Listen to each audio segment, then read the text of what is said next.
Halo Poro Konco, piye kabare, kuota atau wifi sudah siap kan? Masih bersama saya, admin dari Talking Sugar. Kali ini saya akan merangkum sebuah film yang dibintangi oleh Will Smith yang berjudul Bad Boys for Life.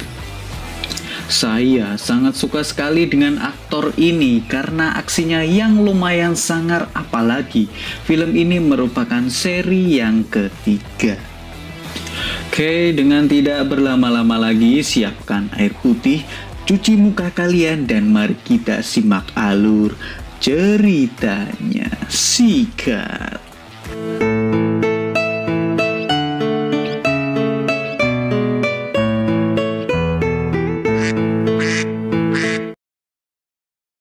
Aksinya dimulai ketika mereka balapan dengan polisi. Entah mereka itu terlambat kerja atau sedang menyelesaikan tugas. Namun sebelum masuk lebih dalam ke ceritanya, saya perkenalkan ini pemeran utama yang bernama Michael Lowry atau biasa dipanggil Mike, serta partnernya yang bernama Marquez yang biasa dipanggil Marcus.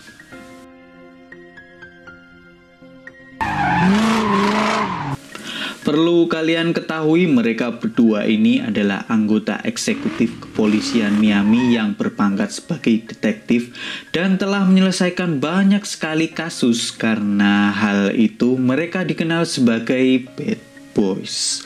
Lanjut.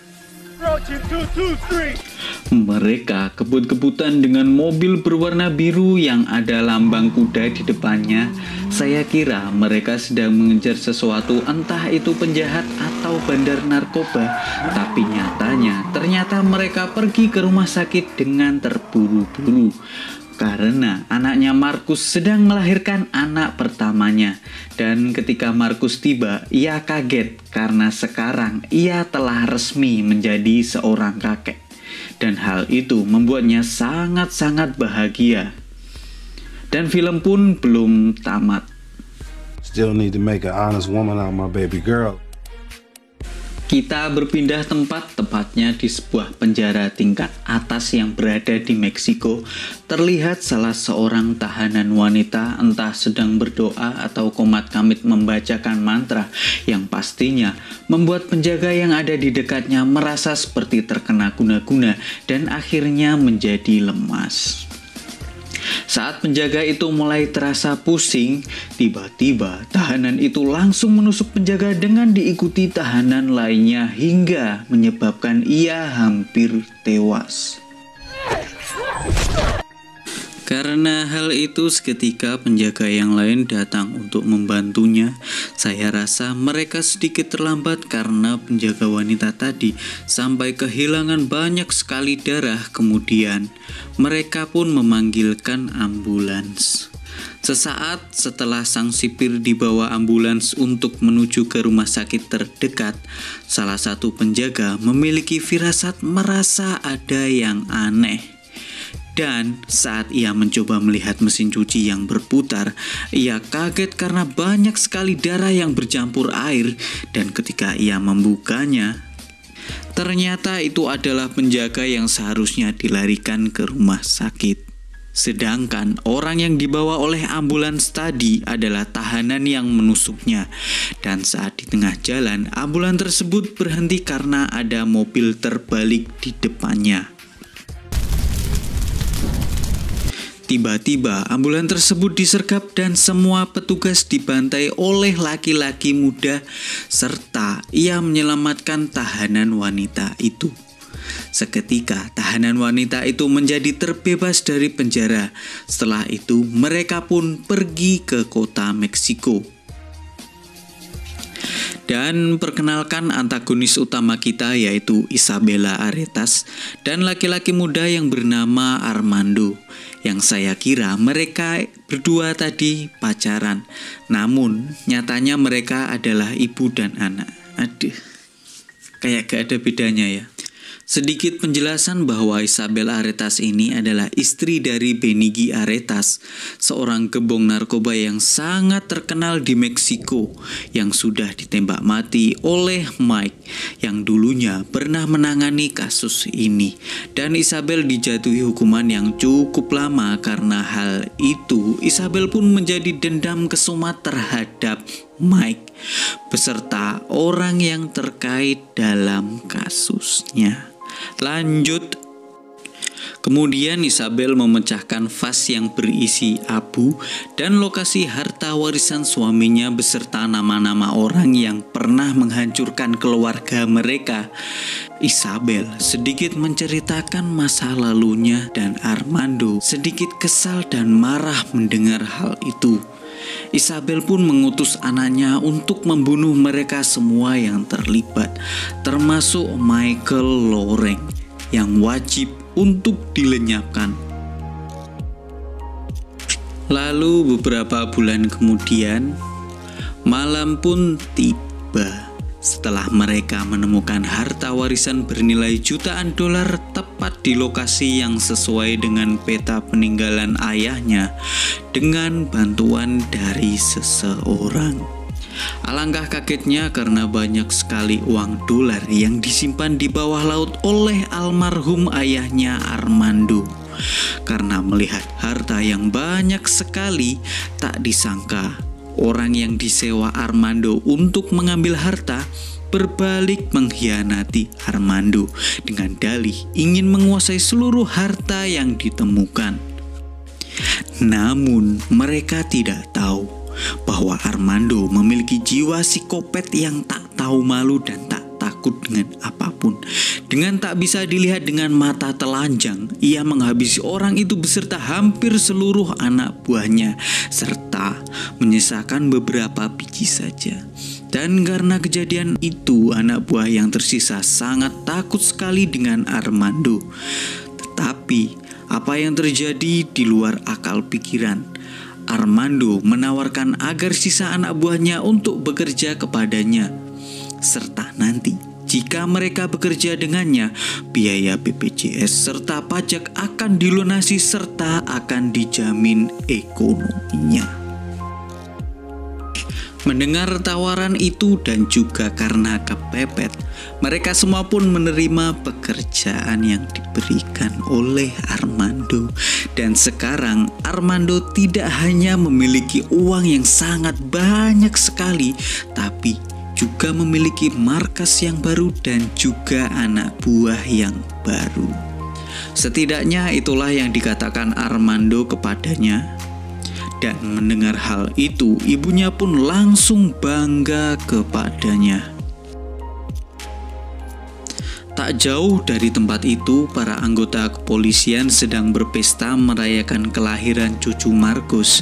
Kemudian Marcus mengajak bicara dengan Mike. Ia mengatakan bahwa berencana untuk pensiun karena Marcus ingin menikmati masa tuanya dengan merawat cucunya sampai tumbuh dewasa. Mendengar ucapan Marcus, Mike tidak setuju dan berharap Marcus memikirkan kembali ucapannya. Sebenarnya yang Mike harapkan dari Marcus ialah tetap memburu penjahat sampai umur mereka tua. Dan untuk menentukan hal itu kemudian mereka bertaruh lomba lari. Dan jika Mike menang, Marcus tidak akan pensiun. Namun sebaliknya, jika Marcus yang menang, mereka harus pensiun untuk selama-lamanya. Dan balapan lari pun dimulai. Ketika Mike unggul dan memimpin, tiba-tiba pengendara motor berbaju hitam lewat dan langsung menembaki Mike tepat di dadanya. Mike yang terkena berondongan peluru tersebut terluka parah karena tembakan itu, dan ia pun langsung dilarikan ke rumah sakit dan dioperasi. Karena hal itu Marcus pun menangis juga berdoa meminta kesembuhan Mike, dan ia berjanji jika Mike sembuh maka Marcus akan pensiun. Beralih di markas kepolisian, mereka akan menyelidiki siapa yang menembak Mike. Ditemukanlah suatu bukti bahwa penembak menggunakan pistol P90 buatan Herstal dengan menggunakan peluru yang dimodif. Karena berita itu, Ibu Armando, Mbak Isabel, marah-marah karena insiden penembakan tadi. Ia meminta Armando untuk membunuh Mike di urutan yang paling akhir. Namun Armando malah menembaknya duluan. Kemudian Armando memburu para penegak hukum dan orang yang berkaitan lainnya dengan sadis dan tanpa rasa bersalah sedikit pun. Mungkin karena Armando ini masih muda, jadi emosinya masih belum terkontrol. 6 bulan kemudian, terlihat ada sebuah pagelaran acara yang saya kira adalah pemakaman Mike, namun nyatanya itu adalah acara pernikahan anaknya Marcus. Dan mereka tanpa rasa malu sedikit pun melakukan adegan cipokan. Adieu. Saya dibuat sedikit kaget, ternyata Mike masih hidup dan kondisinya yang membaik serta sekarang sudah sembuh. Kemudian Mike bangkit dari kursi rodanya dan memberikan petuah kepada kedua mempelai. Malam harinya Mike mendatangi kapten yang sedang santai dan meminum ciu. Ia meminta kepada kapten untuk menyelidiki kasusnya. Tetapi apa jawaban kapten? Ia pun menolak. Alasannya karena ia baru saja melihat Mike baru saja sembuh dan tak tega jika sampai Mike terjadi kenapa-napa lagi. Kapten berkata bahwa Emo-lah yang akan menangani kasusnya. Sedikit penjelasan, Emo ini adalah tim khusus Departemen Kepolisian yang bertugas untuk menangani kasus yang rumit dengan metode investigasi yang baru. Dengan dukungan alat canggih serta perangkat kekinian, Emo ini sepertinya ditunjuk untuk menggantikan Mike dan Marcus. Karena kapten mengira bahwa jika Marcus pensiun, maka otomatis Mike juga akan ikutan pensiun. Mike yang tak terima terus saja memaksa kapten untuk menugaskan dia dan Marcus. Pada akhirnya kapten pun luluh dan memintanya untuk menanyakan hal itu langsung kepada Marcus. Mendengar hal itu, Mike langsung pergi ke rumah Marcus untuk menanyakan perihal itu. Ia memintanya untuk menangani kasus ini. Tetapi apa jawabnya? Marcus menolaknya karena ia tetap kekeh ingin pensiun dan menikmati masa-masa tuanya. Mike yang tak mau kalah, ia pun berusaha membujuknya, tetapi Marcus tetap saja menolak. Di tempat lain, Armando yang kesal karena dimarahi oleh ibunya meluapkannya dengan memposting video menembakkan Michael ke internet. Tak lama, video itu pun menjadi viral dan FYP. Dan tak butuh waktu lama, berita itu sampai ke telinga Mike. Mike yang kesal karena mendengar hal itu, tak sengaja menodongkan senjata kepada Rita yang baru saja datang. Perkenalkan, Rita ini adalah ketua dari pasukan Emo yang tadi sempat dikatakan oleh kapten. Dan tujuan kedatangan Rita adalah untuk meminta Mike pensiun serta menyerahkan kasus ini kepada timnya. Perlu diketahui, Rita ini juga khawatir terhadap Mike, dikarenakan Mike ini sudah lama sekali dan banyak sekali menangani kasus seperti yang ada di film pertama dan kedua. Dan fakta lainnya ialah Rita masih sayang kepadanya. Aduh. Mike yang mendengar hal itu langsung tidak setuju dan malahan mengatakan hasta el fuego. Dan kata-kata itu seperti sebuah motivasi atau sebuah kata kunci. Tapi nanti kita akan mengetahui fakta yang sebenarnya. Keesokan harinya, Mike pergi untuk mencari tahu siapa sebenarnya penembak misterius yang menembaknya tadi. Sedangkan Marquez hanya duduk di rumah menikmati masa pensiunnya. Dimulai dengan mencari tahu siapa penjual senjata itu, Mike pun pergi ke tempat potong daging yang bernama Manny yang diperankan oleh DJ Khaled. Ternyata selain berprofesi sebagai artis, ternyata ia jadi tukang jagal daging. Tanpa permisi dan memberi kabar dulu, Michael langsung menjotosnya serta memborgolnya. Ia pun mencoba mengorek informasi dari Manny. Awalnya Manny tidak mau memberikan informasi dan malah mengoceh terus serta menyindir Mike karena videonya yang viral. Namun karena Mike mengancam akan memotong tangan Manny, malahan ia tidak takut sama sekali. Ketika Manny tidak sengaja menggelapkan minyak babi ke jas Mike, hal itu membuat Mike sangat-sangat marah. Akhirnya Manny pun dengan pasrah mau membuka suara. Ditemukanlah info bahwa senjata itu berasal dari penjual senjata yang lumayan viral yang bernama Brooker Gracie.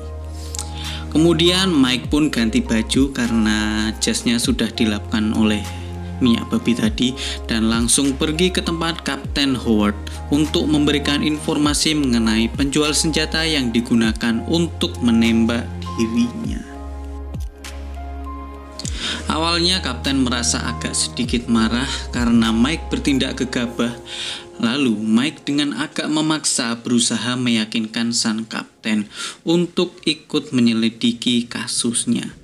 Alasan lain kenapa ia ngebet banget untuk menangkap penembak dirinya adalah karena videonya yang viral.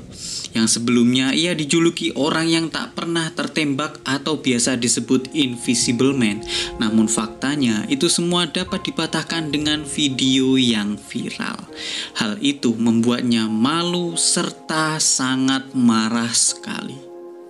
Dan karena hal itu, Kapten Howard pun terpaksa menyetujuinya. Ia pun ditugaskan hanya sebagai pengamat atau dewan konsultan saja tanpa terlibat aksi sedikit pun. Lalu Kapten mempertemukannya dengan Rita. Rita memperkenalkannya kepada semua anggota EMO. Perkenalkan, ini adalah Kelly, Dorn, dan Rave. Karena kehadiran Mike, mereka kelihatan tidak senang. Hal itu terlihat ketika Rave yang tidak terlalu sopan kepada orang tua atau seniornya si Mike ini, dan hampir saja mereka adu jotos. Lalu mereka mendapat informasi bahwa Brooker Gracie akan melakukan transaksi jual beli senjata. Mendengar hal itu, mereka langsung pergi ke lokasi. Sesampainya di sana, mereka langsung mengintai tempat tersebut dan saat melihat gambaran visual, Mike merasa ada yang janggal. Ia berkali-kali meminta untuk menyerbu transaksi itu, namun hal itu ditolak oleh Rita. Sekilas Mike pun melihat tas yang dibawa oleh pembeli adalah tas kosong. Mike menyangka itu adalah sebuah jebakan dan ia pun tidak sabaran. Tiba-tiba langsung pergi ke sana tanpa menghiraukan perintah dari tim EMO. Dan Kelly pun ditugaskan untuk menemani Mike. Pada saat itu, ternyata prediksi Mike pun benar. Kesepakatan antara kedua belah pihak yang hampir saja terjadi, namun menjadi gagal. Dan baku tembak pun terjadi. Mendengar suara tembakan yang keras, Mike langsung bergegas datang untuk mencoba menangkap dan menyelamatkan Brooker Gracie. Mike pun ingin Gracie tetap hidup dan menuruti perintahnya. Mike langsung membawanya, namun tiba-tiba ada mobil lewat yang hampir saja menabrak Mike, dan karena hal itu Brooker pun langsung lari dan kabur. Saat Mike sedang beradu jotos dan menghadapi para musuhnya, musuh yang ditembaknya mati dan tak sengaja menembak tabung gas yang ada di dekat Gracie, yang menyebabkan tabung itu meledak dan Gracie terpental serta tubuhnya tertancap besi dan ia pun tewas. Mike pun sangat menyesal karena satu-satunya kunci untuk menemukan pelaku penembaknya telah hilang. Scene pun berpindah ke Markus yang sedang menonton sinetron dan ia menerima telepon dari mantan informannya dulu yang bernama Remy. Ia mengatakan bahwa orang yang menembak Mike akan datang dan ingin membunuhnya. Markus yang kaget dengan hal itu mencoba menghubungi Mike namun tidak bisa. Hal itu terlihat ketika pesan masuk yang banyak di HP Mike dari Markus. Pindah di TKP setelah kejadian penyergapan yang gagal. Kapten pun kesal dan marah kepada Mike karena tidak mematuhi aturannya. Hal itu yang membuat Raffe marah juga kepadanya dan hampir saja mereka gelut. Setelah itu, Mike ditelepon langsung oleh Markus dan ia mengajaknya untuk menuju ke tempat Remy. Di tengah perjalanan mereka singgah ke spa sebentar untuk mengantar cucu Markus dan Mike yang mengantarnya agar tidak ketahuan. Namun nyatanya ia malah ketahuan. Setelah mereka sampai, tiba-tiba ada orang jatuh tepat di atas mobil Markus yang membuat mobilnya penyok dan ternyata korban itu adalah Remy. Melihat hal itu, Mike langsung bergegas masuk ke dalam rumah Remy untuk mengejar sang pelaku yang pernah menembakinya. Dan saat Markus menelpon polisi, Mike pun langsung bergelut ria dengan sang penembak misterius. Dan saat pertarungan itu berlangsung seru, Mike pun membuka helmnya dan Mike mengetahui wajah sang pelaku. Setelah itu mereka berdua mencoba mengejarnya, namun pelaku berhasil kabur. Nah, karena kejadian itu tadi, Mike dan Markus pulang dengan kondisi mobil yang atapnya penyok. Dan siap-siap saja Markus ini akan dimarahi oleh sang istri. Kemudian keesokan paginya berlanjut, terlihat Mike dan Kapten Howard sedang menonton basket perempuan dan ia memberikan sebuah ceramah kehidupan kepada Mike. Mike pun terlihat seperti mendapat pencerahan dari hal itu. Karena pencerahan itu, Mike kini menjadi sadar. Setelah selesai, Kapten Howard mengajak Mike untuk makan malam kapan-kapan. Tanpa disangka, tiba-tiba Kapten Howard tertembak tepat di kepalanya. Dan ternyata yang menembaknya adalah Armando menggunakan sniper. Mike yang melihat Kapten tertembak langsung down mentalnya. Melihat Kapten terbaring di depan matanya. Dan ia langsung memanggil bantuan. Sayangnya nyawanya tidak dapat tertolong dan akhirnya Kapten Howard pun meninggal. Beberapa hari kemudian pada saat pemakaman sang kapten, mereka ternyata merasa sangat sedih sekali dan merasa terpukul atas kejadian itu. Dan malam harinya Markus konsultasi dengan istrinya dan berencana untuk menunda pensiunnya sehingga ia bisa membantu Mike menyelesaikan kasusnya. Lalu ia mendatangi Mike untuk memburu pelaku dan beraksi bersama Mike untuk terakhir kalinya.